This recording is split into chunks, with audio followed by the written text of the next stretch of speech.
코로나19가 장기화됨에 따라 성인 남녀 절반 이상이 불안감과 우울감을 경험했다는데요. 코로나19로 생긴 불안 반응은 정상적인 반응으로 불안의 순기능이 되기도 합니다. 이럴 때일수록 감염 스트레스로부터 우리의 마음을 돌보는 법이 중요하다는데요. CNB 장애인 건강 강좌, 위드 코로나 시대에 우리의 힘든 마음을 이겨낼 방안을 함께 찾아 나섭니다. CNB 장애인 건강 강좌 이동일입니다. 실생활에 도움이 되는 의료 정보를 전문의들과 직접 실생활에 도움이 되게 전해드리는 두 번째 시간인데요. 요즘 코로나19가 장기화되면서 오랜 사회적 거리두기로 답답하거나 또 우울함을 많이들 느끼실 텐데요. 대전광역시 지역장애인 보건의료센터는 지역장애인의 신체 정신건강 증진을 위해 다양한 정보를 제공하고자 장애인 건강 강좌를 운영하고 있습니다. 오늘은 정신건강의학과 전문의 안소연 교수님을 모시고 일상생활 속 우울감, 불안감 다스리기에 관해 이야기를 나눠보도록 하겠습니다. 교수님 안녕하세요. 네, 안녕하세요.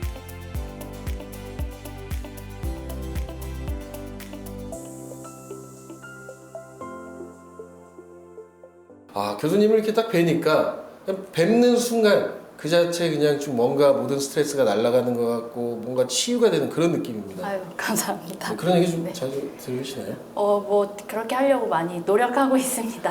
네, 그렇군요. 교수님, 그 지난해 발발한 이 코로나19 바이러스 여파가 좀처럼 진정될 기미가 보이지를 않고 있습니다. 그런 가운데 우리 삶에도 많은 변화가 일어나고 있는데요. 이 감염병과 관련해 경험할 수 있는 정신건강 문제 어떤 것이 좀 있을까요? 저희 그 2015년 메르스 사태 때도 그렇고 지금 경험하고 있는 코로나19도 그렇고 신종 감염병이기 때문에 우리가 모두들 처음 맞닥뜨리는 질환입니다. 그러다 보니까 거기서 오는 불확실함으로 인해서 불안이나 공포 같은 그 정신건강 문제들이 잘 발생할 수 있고요. 또 우울하고 화가 나기도 하고 잠을 잘 못 주무시기도 하고 또 죽음에 대한 생각까지도 하는 정신건강 문제가 생길 수 있습니다. 그렇군요. 자, 이 코로나 블루 그리고 또 블랙, 뭐 레드, 뭐 이러다가는 진짜 일곱 색깔 무지개처럼 뭐 모든 색깔이 나올 것 같기도 한데요. 이런 신조어들이 좀 생기고 있잖아요. 네. 어떻습니까? 네. 그 코로나19로 인해서 정말 굉장히 많은 신조어들이 생겨난 것 같아요. 그래서 그 중에서도 이제 방금 말씀하신 말들은 이제 코로나에다가 감정을 나타내는 색깔이 합쳐진 말인데요.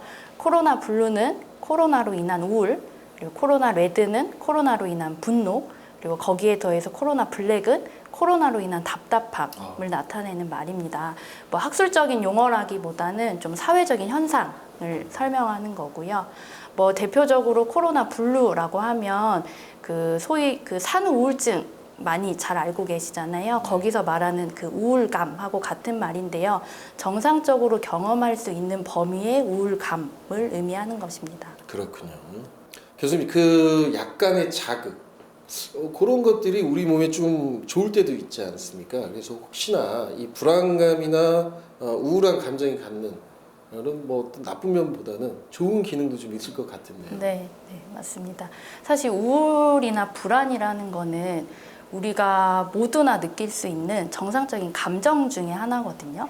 아마 뭐 시청자분들도 한 번도 살면서 불안이라는 거를 안 느껴보신 분은 없으실 거예요. 근데 오히려 또 만약에 예를 들어서 뭐 내일 시험이 있다 하면 우리가 불안해서 공부를 더 열심히 하게 되잖아요. 그런 것처럼 코로나 상황에서도 불안하기 때문에 뭐 손을 더 열심히 씻는다든지 뭐 불안하기 때문에 마스크를 더 열심히 쓴다든지 하는 것들은 오히려 감염을 예방하는 데 좋은 기능으로 작용을 하기도 합니다.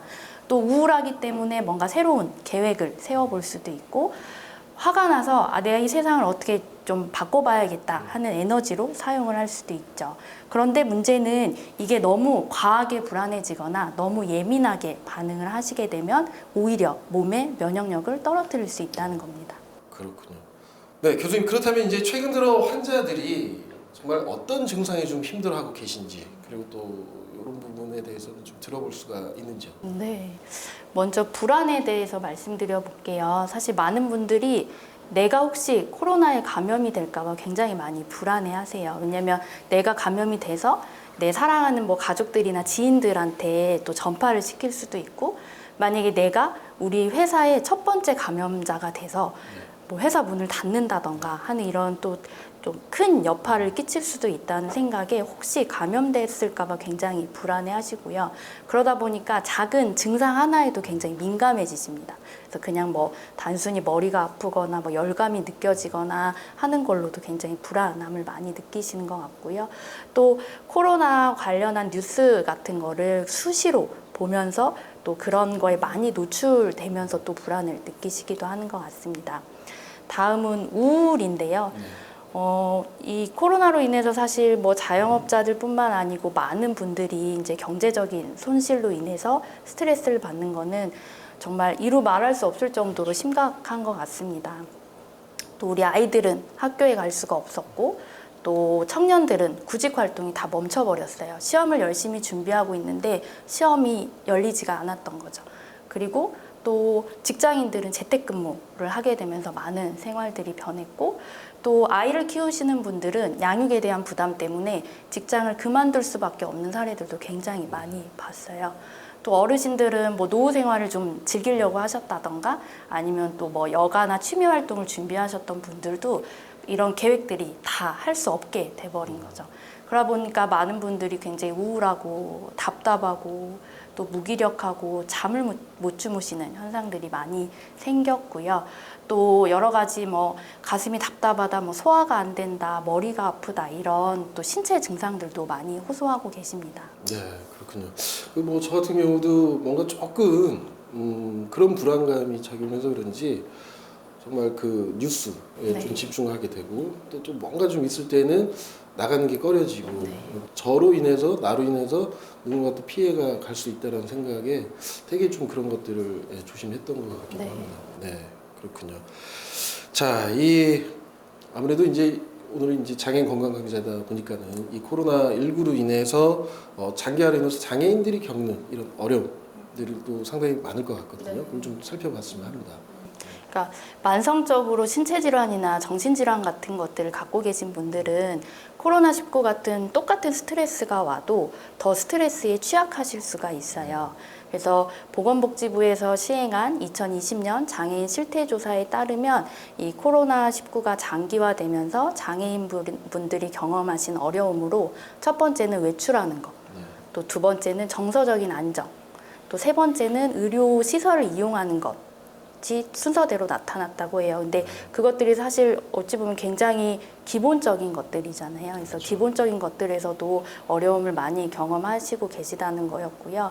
또 이제 뭐 복지관이나 뭐 센터 같은 거에서 많이 이렇게 도움도 받으시고 프로그램도 참여하시고 하셨었는데 그런 것들이 다 문을 닫게 돼 버리니까 여러 가지 이제 사회적인 고립감이나 소외감들도 많이 경험하시는 것 같습니다. 그렇군요.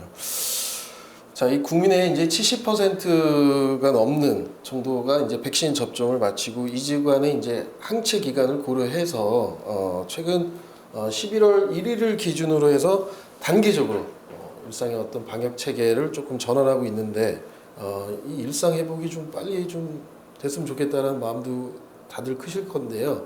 이 위드 코로나로 들어가는 추세, 이런 상황에서는 또 뭔가 좀 불안감이 생길 수도 있지 않을까. 네, 맞습니다. 네.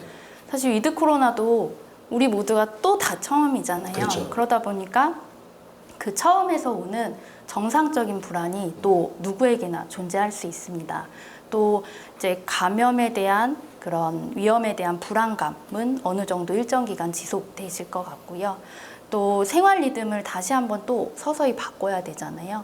그러면서 이런 적응의 어려움들을 경험하실 수도 있을 것 같습니다. 또 코로나를 경험하셨거나 아니면 코로나19로 또 가족분들을 잃으신 분들은 또 트라우마가 지속되실 가능성이 높고요.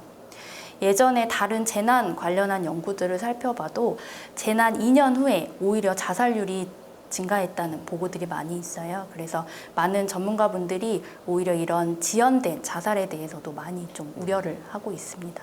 그렇군요. 자, 조기에 이제 뭐 자신의 마음을 좀 잘 다스린다면 충분히 이겨낼 수도 있잖아요. 그래서 이 우울감이나 불안감을 좀 다스리기 위한 좋은 방법이 있으면 좀 알려주시죠. 네. 첫 번째로는 그 자신의 몸과 또 마음 그리고 감정을 좀 살펴보셨으면 좋겠습니다. 그래서 좀 관심을 가지시고 그런 느껴지시는 약간의 걱정이나 불안이나 우울 같은 거는 누구에게나 있을 수도 있고 정상일 수도 있다는 거를 좀 받아들이셨으면 좋겠고요. 스스로를 많이 격려해 주시면 좋을 것 같습니다. 두 번째는 규칙적인 생활인데요. 사람한테는 생체 리듬이라는 게 있거든요. 그래서 저희가 규칙적으로 잠을 자고 규칙적으로 식사를 하는 것 같은 그런 리듬을 의미를 하는데요. 이제 생활이 많이 제약이 되고 생활 패턴이 바뀌게 되면서 이런 생활 리듬이 불규칙해지는 경우들이 많이 있고 이게 이제 마음 건강에도 좋지 않은 영향을 주는 경우가 많습니다. 그래서 규칙적인 생활을 유지하시는 게 좋은데 그 가장 좋은 방법은 일어나는 시간을 일정하게 고정하는 것입니다. 그리고 세 번째는 운동하기인데요. 마스크를 잘 쓰시고 좀 넓고 트인 공간에 가셔서 햇빛을 좀 쬐지면서 운동을 하시면 도움이 많이 될 수 있습니다. 그리고 네 번째는 이제 그 사람들과 지속적으로 소통을 하는 것입니다.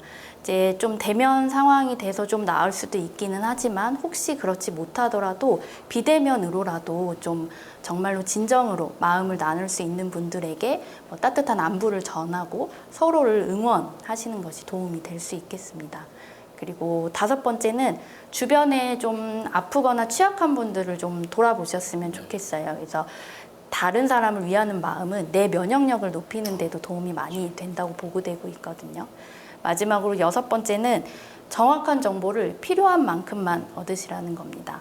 과도하게 계속 찾아보면 찾아볼수록 오히려 더 불안해지시거든요. 그리고 그 많은 정보 속에서 불확실한 거나 잘못된 정보들도 많이 섞여 있기 때문에 그럴 때는 판단력이 흐려지실 수가 있어요. 그래서 좀 믿을 만한 기관의 정보를 좀 적당량만 얻으시면 좋을 것 같습니다. 방금 말씀드린 거는 사실 사회적 거리두기를 할 때나 위드 코로나 때나 뭐 나중에 포스트 코로나 때나 다 적용하실 수 있는 좋은 방법입니다. 네. 상당히 되게 와닿는 그런 방법인 것 같고 저 같은 경우는 그냥 동일아 사랑해, 동일아 넌 잘하고 있어.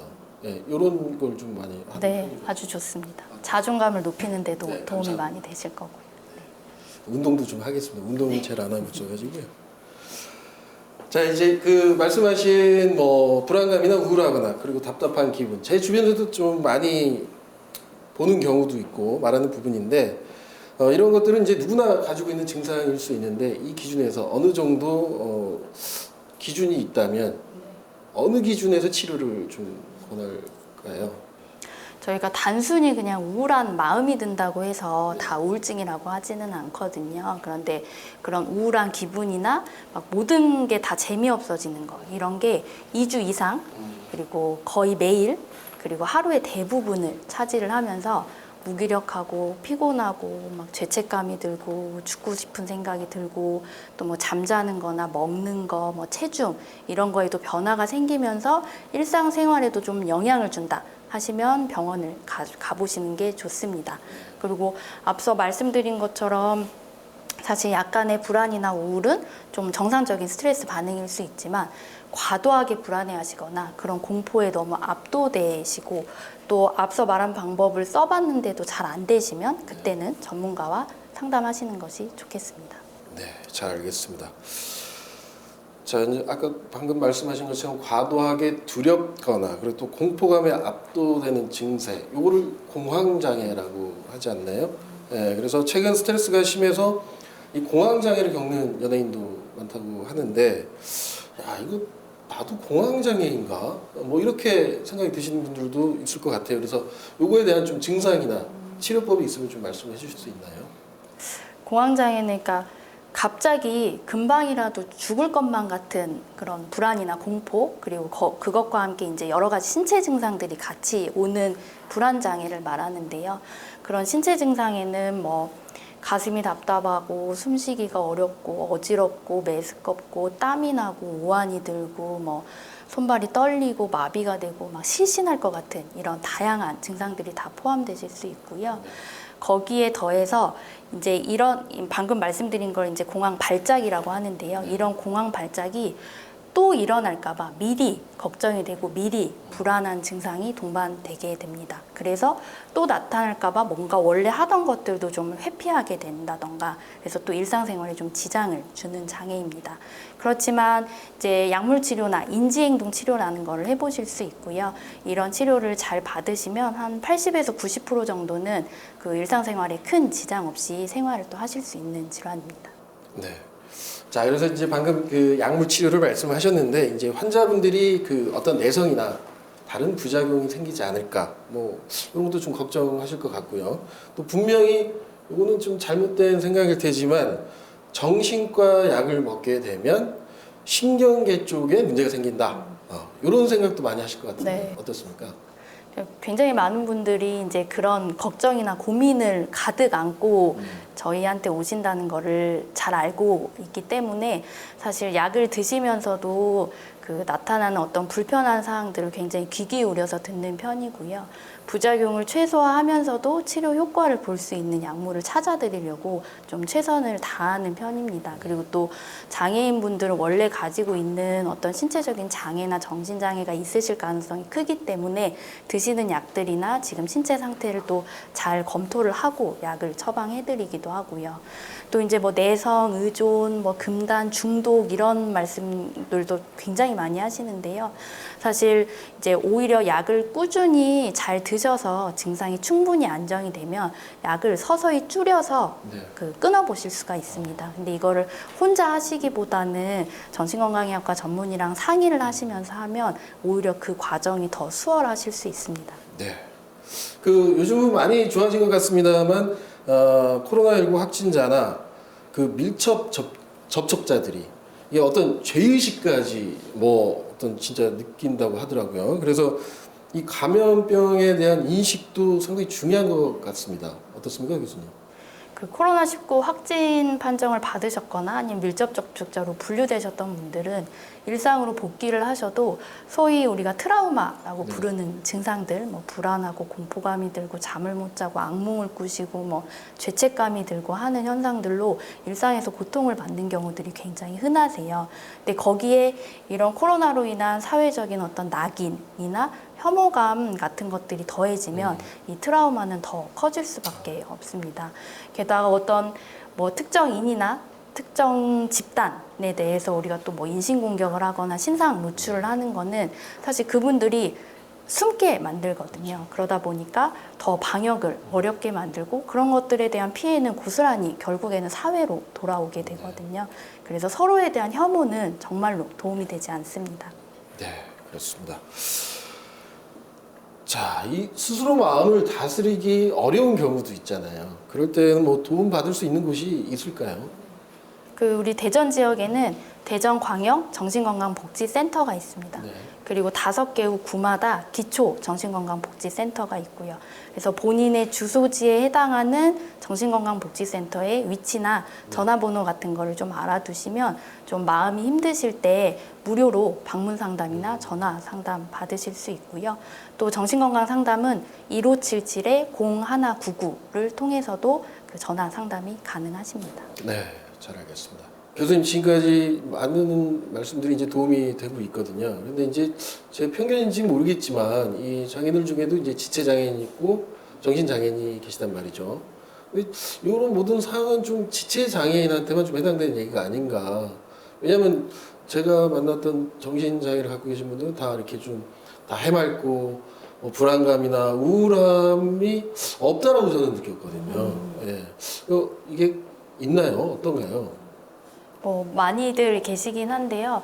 사실 이제 뭐 없던 우울이 생기시는 분들도 있지만 이제 기존의 정신장애인 분들은 원래 가지고 계신 우울이나 불안 또는 잠 못 자는 것 같은 증상들이 악화되시는 경우들이 굉장히 많이 있으셨고요. 특히나 그 코로나19 초반에는 이제 지속적으로 약을 잘 드시고 계셨는데 이제 코로나19에 대한 공포 때문에 밖을 나오시지 않아서 병원까지도 내원을 하지 않으시다 보니까 그 꾸준히 드시던 약이 중단되게 되고 그러다 보니까 이제 재발을 경험하신 사례들이 좀 많이 있었던 것 같습니다. 네, 그러면 또 그 질병 특성상 좀 공격적으로 변하시거나 난폭해지면 가족분들도 좀 같이 고생을 하시거든요. 그리고 또 이제 또 어떤 증상 때문에 좀 여기저기를 돌아다니셨거나 아니면 열이 나서 좀 치료받을 곳을 바로 좀 찾지 못하셔서 좀 여기저기를 돌아다니시면서 고생하시는 경우들도 많이 있으셨던 것 같습니다. 네. 그리고 또 그 좀 기억에 남는 사례는 이제 그 저희 병원에 이제 그 감염내과에 코로나19로 확진돼서 입원하셨던 분이었는데요. 이제 본인이 굉장히 좀 규모가 있는 회사의 첫 확진자였습니다. 그래서 본인이 치료를 받으러 입원을 했는데도 치료에 집중은 못하시고 계속 회사는 어떻게 됐을까? 네. 또 계속 거기서 확진자가 더 파생되는지를 계속 찾아보시면서 아, 또 나왔네, 나 때문이네 이런 죄책감 때문에 굉장히 많이 힘들어 하셨던 기억이 나고요. 그리고 거의 이제 퇴원하실 때가 됐는데도 내가 과연 내 자리로 돌아갈 수 있을까? 또 사람들 미안해서 사람들은 괜찮다고 하지만 내가 갈 수 있을까? 이런 두려움을 굉장히 가득 안은 채로 퇴원하시는 사례들도 경험을 했었습니다. 그리고 또 최근에 경험했던 좀 기억에 남는 사례 중에 하나는요. 이제 아드님이랑 20대 후반 정도의 아드님이랑 이제 어머님이 같이 확진이 됐던 사례인데요. 그 어머님이 먼저 생활치료센터로 이제 경증으로 분류돼서 생활치료센터로 입원을 하셨었고 아드님도 그 며칠 뒤에 이제 자가격리 하시던 중에 확진이 되셔서 생활치료센터 가는 걸 기다리고 계셨는데 갑자기 증세가 악화되셔서 이제 병원 쪽으로 이송이 되셨고 한 2, 3주 정도 고생하시다가 사망하셨다는 거를 들었습니다. 그래서 그 이제 어머님이 그 본인도 이제 치료받느라고 힘드셨을 텐데 이제 내내 또 아드님을 지켜주지 못했다는 죄책감을 굉장히 많이 호소를 하셨고 또 다른 가족이었던 그 사망하신 분의 이제 아드님도 굉장히 많이 좀 절망하시고 우울해하시고 또 그런 그 죄책감이나 그런 생각들로 좀 고통을 받는 것들을 많이 보게 되는 것 같습니다. 그런 경우에는 이제 극복할 수 있는 어떤 좀 어떤 치료 방법이 뭐가 있을까요? 그래서 사실 제가 가장 많이 드린 말씀은 사실 코로나에 감염된 게 본인 잘못이 아니라는 거를 많이 말씀을 드리는 것 같아요. 사실 걸리고 싶어서 걸리는 사람은 아무도 없잖아요. 그래서 좀 그런 죄책감들을 좀 내려놓으시고 그럼에도 불구하고 나의 일상을 잘 유지를 하시면서 그 원래의 기능을 회복하실 수 있는 것들을 좀 많이 좀 지지를 해드리고 있습니다. 네.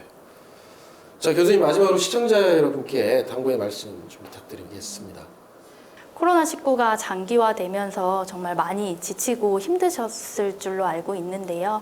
지금까지 잘 해오신 것처럼 서로를 응원하면서 언젠가는 끝이 올 거라는 희망을 놓지 않으셨으면 좋겠습니다. 그리고 정말 그 정신건강 관리에 대해서 많은 홍보와 인식 개선이 이루어지고 있기는 하지만 여전히 마음을 치료하러 병원에 간다는 것에 대한 그 문턱이 굉장히 높은 것 같습니다. 그렇지만 사실 뭐 병원에 온다고 해서 어떤 상황이 바뀌거나 해결되는 건 아닐 수 있지만 같이 마음을 나누고 같이 좀 합리적으로 결정하시는 데 도움을 받으실 수 있고 또 병을 방치하는 것보다는 오히려 좀 정신건강의학과 전문의랑 상담을 하는 것이 오히려 더 좀 현명한 선택일 수 있다는 것을 기억해 주시면 좋겠습니다. 네, CMB 장애인 건강강좌 정신건강의학과 전문의 안소연 교수님과 함께 일상생활 속 우울감, 불안감 다스리기 관해 이야기 나눠봤습니다. 교수님 오늘 너무 감사합니다. 애벌레가 세상이 끝났다고 생각하는 순간 나비로 변했습니다. 위드 코로나는 새로운 삶의 시작이 될 수도 있다는 생각을 하게 되는데요. 저는 다음 주에 다시 찾아뵙겠습니다. 감사합니다.